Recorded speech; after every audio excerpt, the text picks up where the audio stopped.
SSC result তো প্রকাশ হচ্ছে। College ভর্তি কবে শুরু হবে সেটা তোমাদেরকে আজকে আমরা জানাচ্ছি। কলেজ ভর্তি কবে শুরু হবে এসএসসি 25-এ। তোমরা দীর্ঘ অপেক্ষা করছো একটা রেজাল্টের জন্য, এরপর শুরু হয়ে যাবে তোমাদের কলেজ ভর্তির প্রসেস।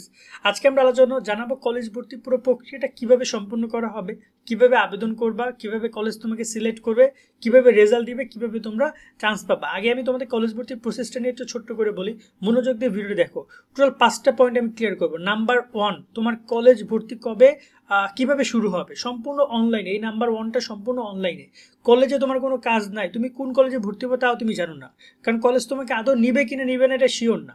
ঠিক আছে, কলেজ হচ্ছে ধরে নেওয়া হচ্ছে 10টা গার্লফ্রেন্ডের মতো করে। তুমি সবাইকে আই লাভ ইউ বলছো, কে তোমাকে রিসিভ করবে, কার কপালে তুমি জুটবা কেউ জানে না। সেক্ষেত্রে অনলাইন আবেদনের ক্ষেত্রে এরকম হবে বিষয়টা, যে তুমি কলেজ ভর্তিতে 10টা কলেজে বা তুমি আবেদন করবা তোমার অনলাইনের মাধ্যমে। এরপরে সেই কলেজগুলো তোমাকে সিলেকশন করবে, তারপর তোমাকে নিবে। তো প্রসেসটা সম্পূর্ণ অনলাইনে, এখানে কোনো অফলাইনের কলেজে গিয়ে সরাসরি কথা বলার কোনো সুযোগ নাই। হ্যাঁ, গিয়ে তুমি ইনফরমেশন কালেক্ট করতে পারবা, বাট এক্ষেত্রে আর কোনো এক্সট্রা করতে পারবা না। সেকেন্ড যে বিষয়টা সেটা হচ্ছে যে কলেজে আবেদনটা তোমরা কিভাবে করবা। একটা নির্ধারিত ওয়েবসাইট রয়েছে, ওয়েবসাইটে আমরা তোমাদেরকে, এখন ওয়েবসাইটটা বন্ধ আছে তাই দেখাতে পারছি না, বাট যখন আবেদন শুরু হবে তখন আমরা তোমাদেরকে ইন ডিটেলস দেখাই দিব। ওই ওয়েবসাইটে গিয়ে তোমরা অনলাইনের মাধ্যমে আবেদন কমপ্লিট করবা। আবেদন করা খুবই ইজি, নিজের মোবাইল ফোন থেকে, জাস্ট মোবাইল ফোন যদি থাকে তুমি আবেদন করতে পারবা। সো প্যারা নেই, তুমি মোবাইল ফোন থেকে আবেদন করে নিতে পারবা। সেকেন্ড যে ব্যাপারটা হচ্ছে কলেজ তোমাকে কিভাবে সিলেকশন করবে, এটা একটা সিম্পল। তুমি আবেদন করবা, 1 নম্বরে জায়গায় রাখছো, 2 নম্বর জায়গায় রাখছো, 3 নম্বর জায়গায় রাখছো, যাকে যাকে যতটুকু অধিকার দিচ্ছ সে তত তার উপর ভিত্তি করে তোমাকে নিবে। কিভাবে, ধরো না তুমি 5 জনকে আবেদন করেছো, 1 নম্বরে একটা কলেজকে রেখেছো ঢাকা কলেজকে, 2 নম্বরে রেখেছো ধরো যে আদমজি। গুগল প্লে স্টোরে যে এসএসসি রেজাল্ট লিখে সার্চ করে 1 নম্বরে কমলা কালারের এসএসসি রেজাল্ট 2025 লোগোযুক্ত এই অ্যাপস ইনস্টল করো। এই অ্যাপস থেকে মার্কশিট সহ এসএসসি রেজাল্ট দেখার পাশাপাশি কলেজ ভর্তি, ফল পুনর্নিরীক্ষণ, বোর্ড ভিত্তি, জিপে ক্যালকুলেটর সহ রেজাল্ট সংক্রান্ত সকল আপডেট ইনস্ট্যান্ট পেয়ে যাবে। ডাউনলোড লিংক ডিসক্রিপশন ও কমেন্ট বক্সে দেওয়া হলো। 3 নম্বরে রেখেছো রেসিডেন্সিয়াল, 4 নম্বরে ধরো না তুমি রেখেছো রাজকোত্তরা, 5 নম্বরে তুমি রেখেছো বিজ্ঞান কলেজ। এই যে 5টা কলেজ রেখেছো, তোমার আবেদনটা যদি 1 নম্বরে ঢাকা কলেজকে রেখেছিলা, তুমি যে আবেদনটা করবে ওই আবেদনটা ফার্স্টে যাবে ঢাকা কলেজের কাছে, সেকেন্ডে যাবে, এরকম করে করে সেকেন্ড থার্ড এভাবে করে করে নামবে। যদি ঢাকা কলেজ নিয়ে যায় তাহলে সেকেন্ড থার্ডের কাছে কিন্তু যাবে না। এরকমভাবে কলেজ তোমাকে সিলেকশন করবে। আবেদন যোগ্যতা কত হলে তোমরা আবেদন করতে পারবা। আসলে এক একটা কলেজে এক একটা রিকোয়ারমেন্ট রয়েছে, আমি বলতে চাই। যেমন ধরো ঢাকা কলেজের রিকোয়ারমেন্ট জিপে 5 স্টারকে অ্যাপ্লাই করতে পারবা না ওখানে। আবার ধরো যে এই তোমার নরোডেমে ওখানে ভর্তি পরীক্ষা হবে। আবার ধরো যে তোমার রাজকোত্তরাতে জিপে 5 ছাড়া আবেদন করতে পারবে না। তো আবার যারা হচ্ছে গিয়ে যে মানে লো লেভেলের যে কলেজগুলো, যেমন এই যে মিরপুর বাংলা কলেজ আছে, এখানে দেখা যায় মানবিক বিজ্ঞানে, মানবিক ব্যবসায় তুমি 3.50 নিয়ে অ্যাপ্লাই করতে পারবা। সো অ্যাপ্লাই করার ক্ষেত্রে প্রত্যেকটা কলেজের ন্যূনতম যোগ্যতা রয়েছে। এটা তোমাদেরকে আমরা ভিডিও করে জানিয়ে দেবো যে কোন কলেজের ন্যূনতম যোগ্যতা কত কি, সামথিং এভরি পয়েন্ট আমরা তোমাদেরকে ক্লিয়ার করবো। সারা দেশে যত কলেজের তালিকা আছে সব কলেজের তালিকা আমাদের কাছে আছে, সেগুলো আমরা তোমাদেরকে দেখিয়ে দিব। ওকে, ক্লিয়ার।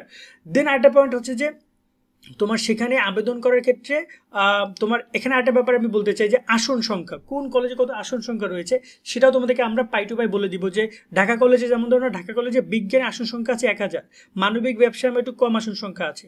আবার সিটি কলেজে এরকমের 1200, আবার সিটি কলেজে গার্লস সেকশন আছে, সেখানে আবার আসন সংখ্যা আছে। রেসিডেন্সিয়াল এরকমের প্রত্যেকটা বিভাগে গ্রুপে কত আসন সংখ্যা আছে এগুলো তোমাদেরকে জেনে আবেদন করতে হবে। আবেদন করার ক্ষেত্রে সবসময়ের জন্য মনে রাখবে, এটা আমরা তোমাদেরকে বলে দিব আরো ভালোভাবে, যে তোমার রেজাল্ট কি বলে তাই সেই অনুযায়ী তুমি আবেদন করবা। তোমার রেজাল্ট যদি মোটামুটি হয় তাহলে তুমি মোটামুটি কলেজগুলো আবেদন করো। তোমার রেজাল্ট যদি অনেক ভালো হয়, আপ টু 1150 উপর তোমার নাম্বার আছে, তুমি জিপিএ 5 পাইছো, তাহলে তুমি ভালো ভালো কলেজগুলো অ্যাপ্লাই করো। আবার যদি দেখা যায় তোমার রেজাল্ট খারাপ আছে, তাহলে তোমার খারাপ কলেজগুলো অ্যাপ্লাই করতে হবে, কিছু করার নাই। কারণ তুমি যদি খারাপ রেজাল্ট নিয়ে ভালো কলেজে পড়ার স্বপ্ন দেখো তাহলে তুমি কলেজই পাবে না, ভর্তি হতে পারবে না। তাই তোমাকে এইভাবে করতে হবে। আর কলেজে ভর্তির পুরো প্রসেসটা 4-5 বারে চলবে।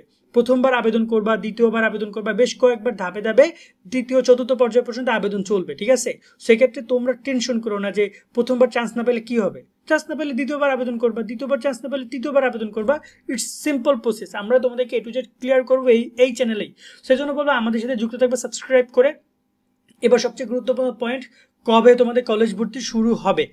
কলেজ ভর্তি শুরুর ব্যাপারটা ঠিক এই যে তোমাদের রেজাল্ট প্রকাশের পরে ডিপেন্ড করে। আবার অনেকে বলবা যে ভাই রেজাল্ট প্রকাশের পরে তো আমরা বোর্ড চ্যালেঞ্জ করবো, অনেকে আমরা ফেল করবো, আমরা বোর্ড চ্যালেঞ্জ করবো, আমরা কি কলেজ ভর্তি আবেদন করতে পারবো?